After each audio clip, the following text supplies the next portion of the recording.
All India Radio presents Morning News.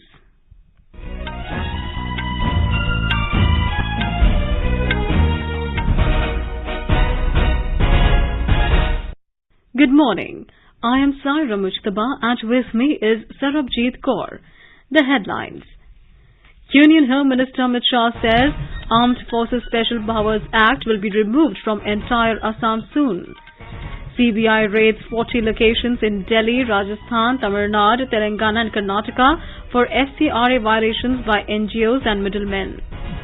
Rocket-propelled grenade launcher used to attack Punjab Police Intelligence Headquarters recovered.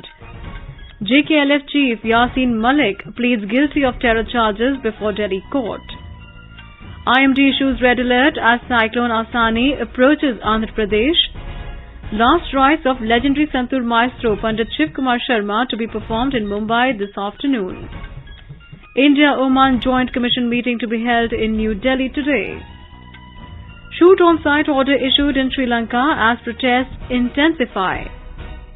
India's need to enter second round of IBA Women's World Boxing Championships in Istanbul. And in IPL cricket, Gujarat Titans beat Lucknow Super Giants by 62 runs to become first team to seal their place in playoffs.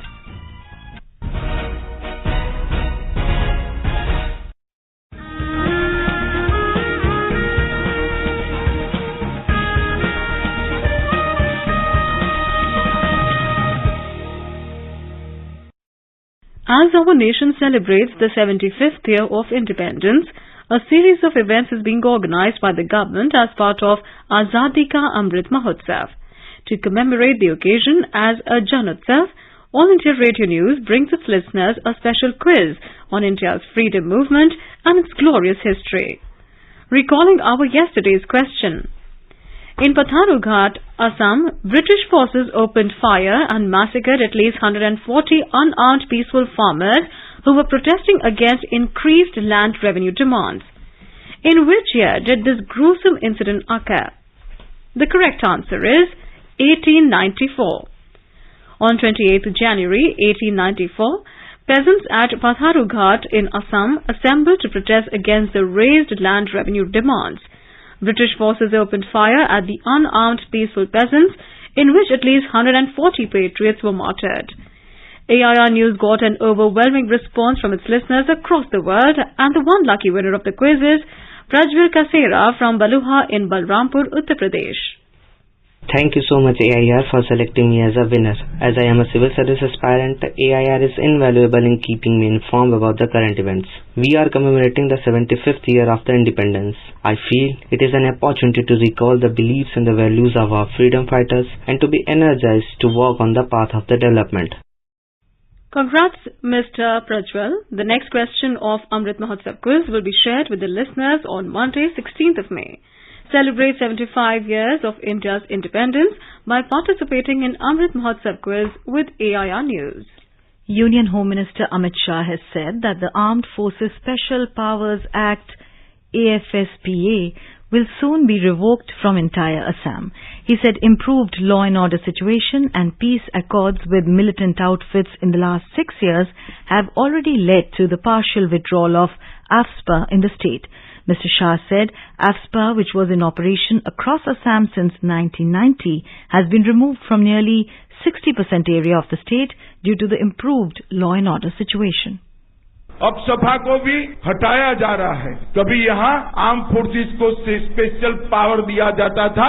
आज आसाम के युवा को विकास और उज्जवल भविष्य का special power देने का काम आसाम सरकार कर रही है. वो हम सब के लिए आनंद का विषय है. लगभग 1990 से आसाम के अंदर अब सपा लागू था. लगातार 60 बार इसको बढ़ाया गया और आज कहने में मुझे गर्व है कि मोदी जी के 8 साल के शासन के बाद स्थिति ऐसी हुई है कि आसाम के 23 जिलों में से अब सपा को पूर्ण रूप से उठाने का काम हो गया है. एक रूप में आंशिक रूप से हटा दिया गया है. आसाम के 60% से ज्यादा हिस्से पर से आज अब सपा हम हटा पाए. Mr. Shah also lauded the BJP-led government in Assam for ensuring peace and development in the state, besides achieving several milestones. Mr. Shah was addressing a gathering after presenting the president colours to the Assam police in Guwahati yesterday. He said due to the peace agreement signed with Bodo and Karbi terror outfits, over 9,000 ultras have laid down arms and joined the mainstream.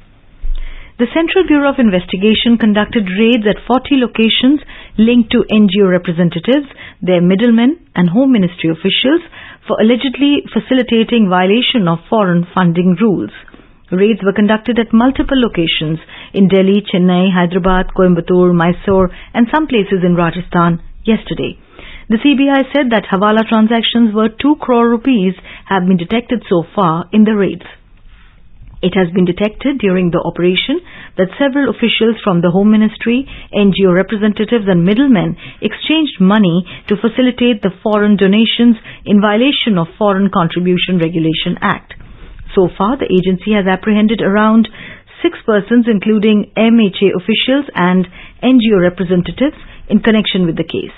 CBI officials said that the countrywide raids were conducted based on the inputs provided by the Union Home Ministry.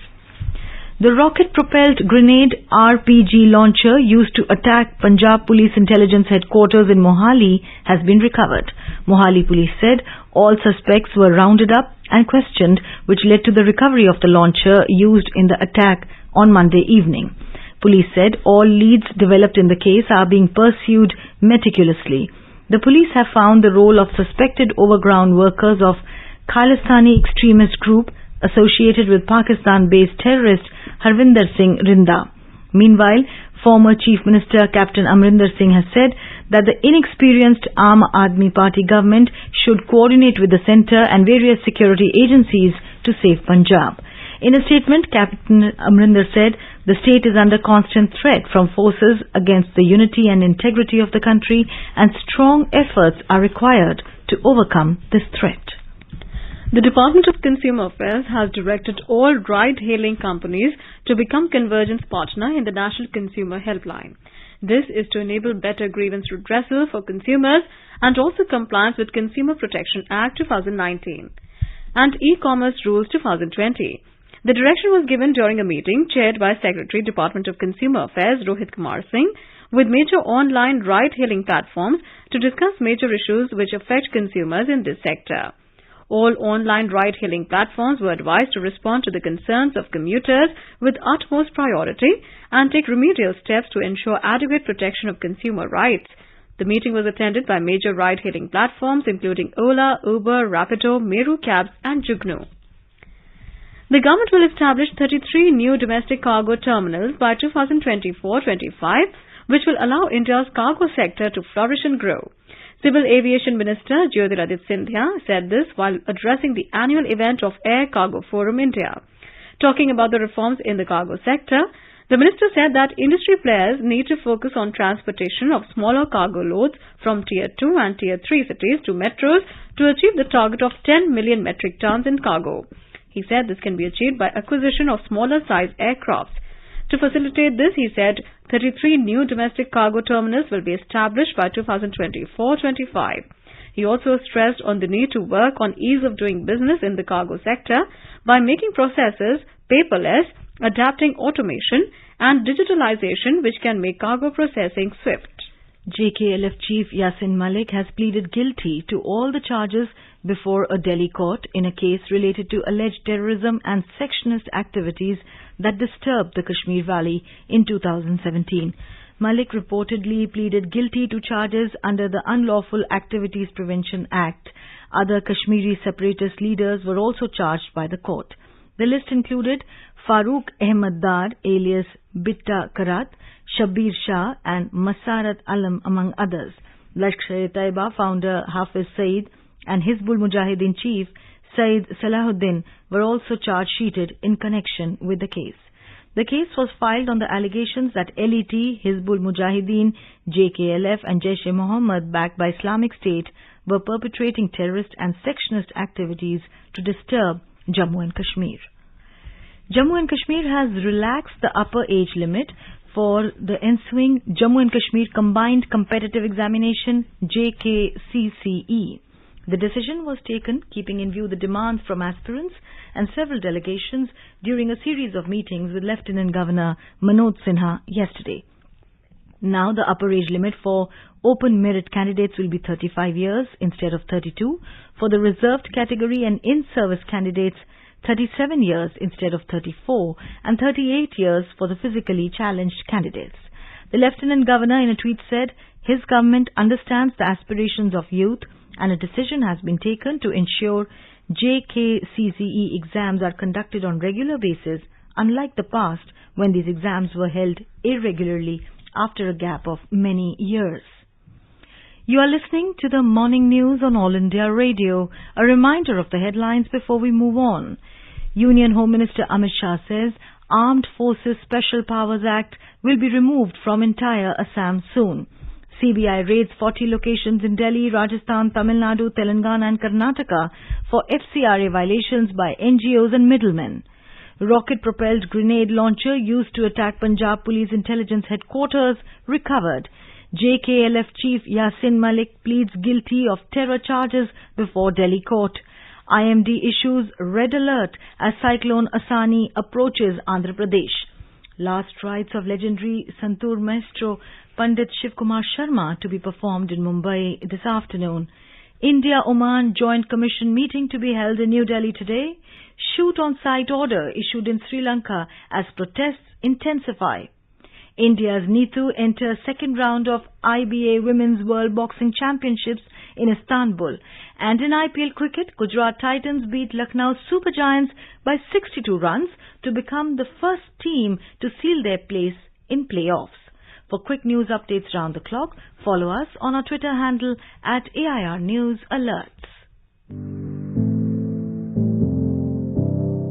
क्या आप competitive exam की तैयारी कर रहे हैं? All India radio के programme अभ्यास में हमारे विशेषज्ञ आपके सवालों का देंगे जवाब। शनिवार रात 9:30 बजे FM गोल्ड पर। इस बार का विषय है इंडियन हिस्ट्री और हमारे एक्सपर्ट हैं डॉक्टर मलय नीरव। प्रश्न भेजने की अंतिम तारीख है 11 मई। आप इससे जुड़े सवाल व्हाट्सएप करें 9289094044 पर या सवाल ईमेल भी कर सकते हैं abhyas.airnews@gmail.com पर। आपका अभ्यास हमारा प्रयास।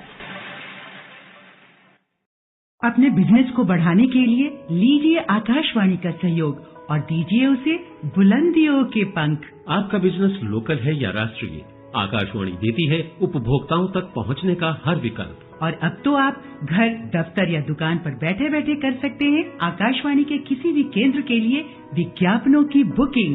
आकाशवाणी के विभिन्न चैनलों पर विज्ञापन देना सुलभ और सस्ता। बुकिंग है तो संपर्क करें 8700014242 पर। 8700014242। Welcome back. You're listening to the morning news. India Meteorological Department IMD has issued a red alert as cyclone Asani is approaching Andhra Pradesh.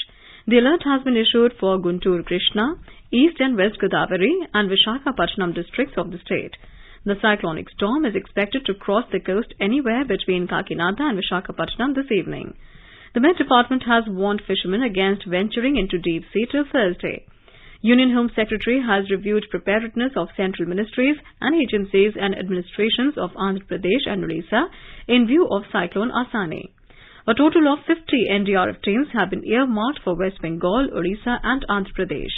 In Odisha, Special Relief Commissioner P.K. Jaina said local authorities have been put on alert to face heavy rain and waterlogging. More details from our Bhubaneswar correspondent. Even as the severe cyclonic storm Asani continues to come closer to the Andhra-Odisha coast, several parts of coastal Odisha, including capital Bhubaneswar, have been experiencing intermittent spells of rainfall. Accordingly, the state administration has deployed teams of Odisha Disaster Rapid Action Force (ODRAP) and Fire Service Department in south and south coastal districts like Balkangiri, Koraput, Raigada, Gajapati and Ganjam, which are likely to receive cyclone-induced rainfall in varying degrees. Local administration of coastal districts districts like Ganjam, Puri, Jagatsinghpur and Kendrapada have been alerted to prepare for any eventualities like local inundation and waterlogging when Asani moves parallel to Odisha coast during the next 48 hours. Meanwhile, following strange stances of fishermen venturing into the rough sea despite government advisory, the state administration has asked concerned collectors to take stern action against the erring fishermen under the Disaster Management Act. Girish Chandrada, AIR News, Bhubaneswar. President Ramnath Kovind presented the Gallantry Awards at the Defence Investiture Ceremony 2022 at Rashtrapati Bhavan in New Delhi.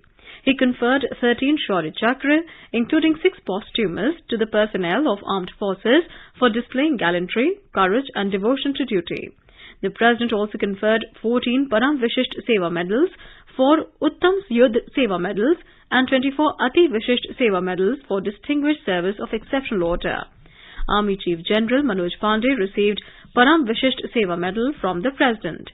Captain Ashutosh Kumar was awarded the Shaurya Chakra posthumously. The ceremony was attended by Vice President Venkaiah Naidu, Prime Minister Narendra Modi, Defence Minister Rajnath Singh and External Affairs Minister Dr. S. Jayashankar, among others. And now let's listen to our special program Azadi Ka Safar, highlighting the importance of the day during the freedom struggle. Azadi Ka Amrit Mahotsav.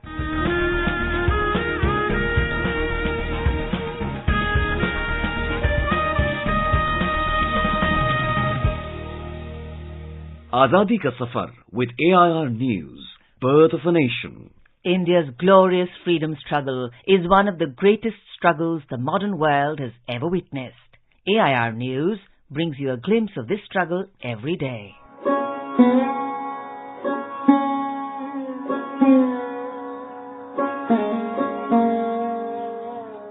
In today's episode, we remember freedom fighter Asafeli, who was born on the 11th of May 1888 at Bijnor, Uttar Pradesh. Husband of famous freedom fighter Arun Asafeli, he was the first Indian ambassador to the United States and also served as the governor of Odisha.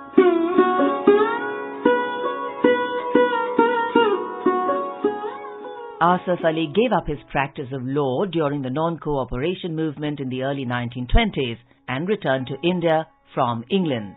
He took part in the nationalist movement and used his legal acumen to help nationalist leaders in courtrooms. Revolutionaries Bhagat Singh, Sukhdev and Rajguru were defended by Asafeli.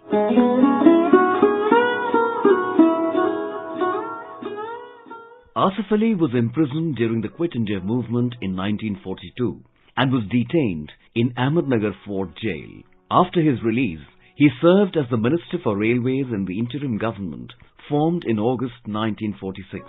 In that capacity, one of his first actions was the elimination supply of potable water on railway platforms like Hindu Pani and Muslim Pani. Both in his personal and political life, Ali sought to discard religious differences and promote harmony.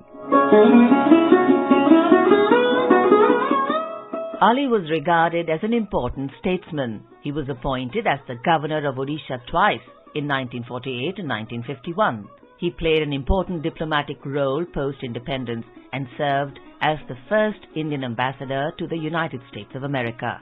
Subsequently, he was appointed as the ambassador to Switzerland. Asafeli passed away during his tenure as the ambassador to Switzerland in Bern on the 2nd of April 1953. We salute the great Indian.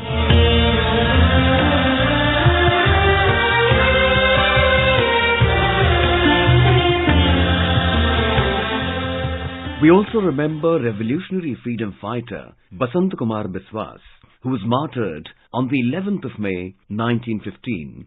He was inspired by the great transnational patriot Rash Bihari Bose. Biswas was born in 1892 in Nadia district of West Bengal. As a student, he took active part in the Swadeshi agitation. In 1907, he left his studies and took up a job in 1910 at a Swadeshi cloth store in Uttarpara, but left it also only to join the national movement. Biswas joined a revolutionary group and used to provide bombs in northern India. Biswas accompanied Rash Bihari Bose to Dehradun in the disguise of his servant Haridas. He reached Lahore along with Rash Bihari in October 1912.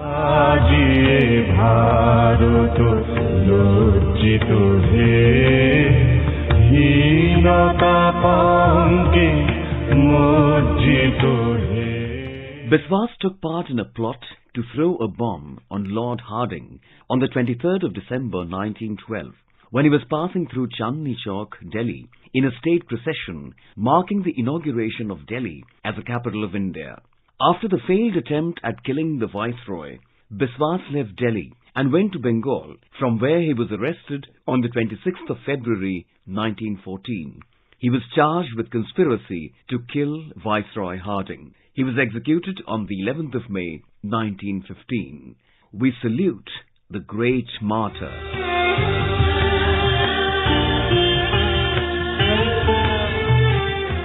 We also remember revolutionary freedom fighter Manindranath Ukil, who died on the 11th of May 1936. Born in 1911 in Dhaka, now in Bangladesh, Manindranath was a member of the Jugantar Party and took active part in nationalist movements against British rule. He was arrested for his revolutionary activities on the 26th of September 1930 and died in internment on the 11th of May 1936. We salute this great son of the soil.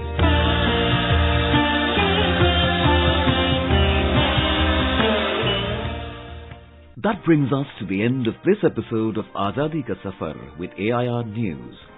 See you in the next episode tomorrow.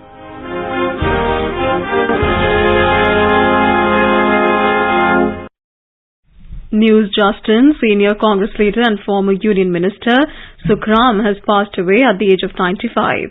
He was admitted to AIIMS, New Delhi after suffering a brain stroke. In Bihar, Economic Offence Unit EOU of the state government arrested 4 persons, including Veer Kuvar Singh College Ara Principal cum Center Superintendent Yogendra Prasad Singh and Barhara Block Development Officer Jayavardhan Gupta in connection with Bihar Public Service Commission BPSC Prelims test paper leak case. The examination was cancelled after the questions went viral on social media before the commencement of the test on last Sunday. India's COVID vaccination coverage has crossed 190 crore 65 lakh mark. More than 12 lakh 7,000 vaccine doses were administered yesterday. Union Health and Family Welfare Ministry said over 4 crore 15 lakh vaccine doses have been administered to 12 to 14 years age group so far. Over 3 crore precaution doses have been administered to the identified categories of beneficiaries, including healthcare workers, frontline workers, and people above 18 years of age. World Health Organization's chief has said China's zero COVID strategy to defeat the pandemic is not sustainable. Speaking at a media briefing, WHO Director General Tedros Adhanom Ghebreyesus said they do not think that it is sustainable considering the behavior of the virus now and what they anticipate in the future.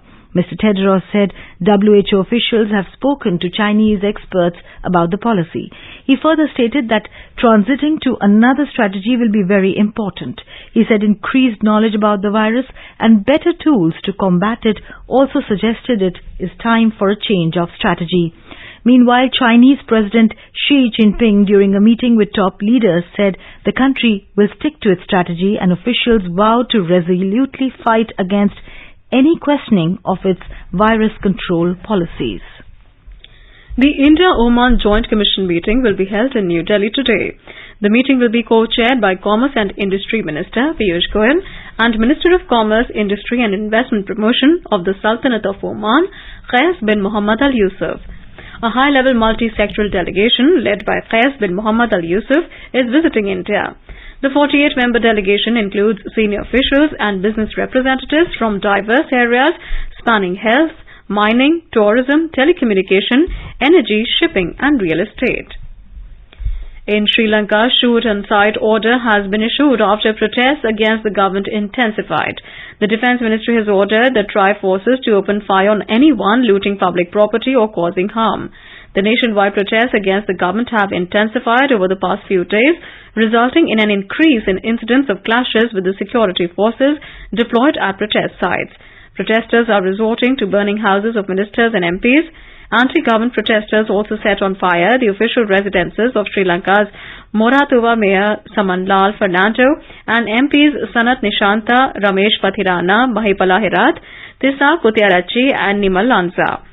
Former Sri Lankan Prime Minister Mahinda Rajapaksa and some of his family members have been shifted to Trincomalee Naval Base. The last rites of legendary Santoor maestro Pandit Shiv Kumar Sharma will be performed in Mumbai this afternoon. 84-year-old musician passed away in Mumbai yesterday. Pandit Shiv Kumar Sharma was scheduled to give a Jugalbandi performance with flute legend Hari Prasad Chaurasia in Bhopal on the 15th of this month. The duo of Shiv Hari has given soulful music to films like Silsila, Lamhe and Chandni, amongst others. Prime Minister Narendra Modi has expressed condolences and said Shiv Kumar Sharma ji popularized the Santoor at a global level and his music will continue to enthrall the coming generations. His son and Santoor player Ravi Kumar Sharma said he will remain alive through his music. मेरे father पंडित शिव कुमार शर्मा मेरे गुरु भी थे और आज वो हमारे बीच नहीं है, लेकिन हिज म्यूजिक लिव्स ऑन. जिस तरीके से वो गए वो पीसफुल था और उन्होंने पूरी दुनिया को अपना संगीत दिया है, उनको शांति दी है अपने म्यूजिक के थ्रू, और जो संतूर के लिए जो उन्होंने किया है पूरे दुनिया भर में वो आज उसका नाम प्रचलित किया है. तो वो हमारे साथ नहीं है, लेकिन अपने संगीत के द्वारा हमारे साथ हमेशा रहेंगे. And in some sports news, India's Neetu entered the 48 kg second round of the IBA Women's World Boxing Championships in Istanbul after outpunching Romania's Steluta Duta 5-0 yesterday. 2017 Youth World Champion Neetu will now face Spain's Lopez del Arbol Mata in the last 16 match on Saturday. In IPL cricket, Gujarat Titans became the first team to seal their place in the playoffs by defeating Lucknow Super Giants by 62 runs at MCA Stadium, Pune last night. Today, Rajasthan Royals will face Delhi Capitals at the D.Y. Patil Stadium, Navi Mumbai at 7:30 p.m. And now let's take a look at the weather forecast for today. Srinagar, Jammu will have mainly clear sky, becoming partly cloudy towards afternoon or evening. Temperature will hover between 13 and 30 degrees Celsius. Jammu will have mainly clear sky. Leh will have a mainly clear sky with temperatures hovering between 8 and 22 degrees Celsius. Gilgit will have a mainly clear sky as well. Temperature will hover between 13 and 33 degrees Celsius, while Muzaffarabad will have a partly cloudy sky. National capital Delhi will have a mainly clear sky. Temperature will hover between 28 and 40 degrees Celsius. Mumbai will have a generally cloudy sky. Temperature will hover between 27 and 34 degrees Celsius. Chennai is likely to have a generally cloudy sky with light rain. Temperature will hover between 26 and 33, while Kolkata is likely to have a generally cloudy sky with 1 or 2 spells of rain or thunder showers. And now an overview of today's newspapers. Upheavals in Sri Lanka is widely covered by the dailies today, as well as the passing away of Santoor maestro Pandit Shiv Kumar Sharma. Hindustan Times headlines, Sri Lanka on boil, Mahinda takes shelter at naval base. Top court to decide if a man can be tried for raping wife is a front page headline in the Hindustan Times. The Hindu writes, High Court to give verdict on marital rape today. Supreme Court to government put sedition law on hold till review, writes the Asian Age. Government unlikely to allow different vaccine as COVID booster, writes the Economic Times. All papers have noticed the sad demise of Santoor maestro Shiv Kumar Sharma. The Tribune writes, Maestro from Jammu took Santoor to dizzying heights.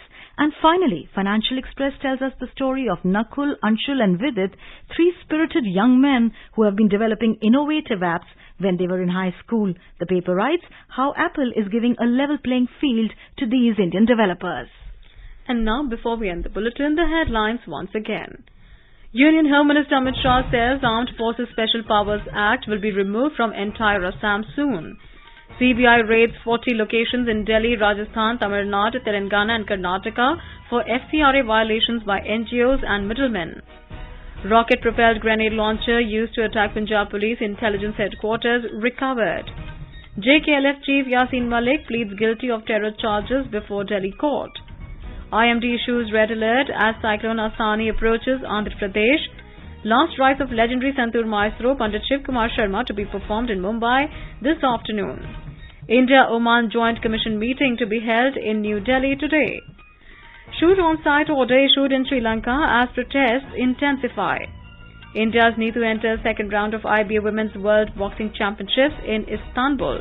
And in IPL cricket, Gujarat Titans beat Lucknow Super Giants by 62 runs to become first team to seal their place in playoffs.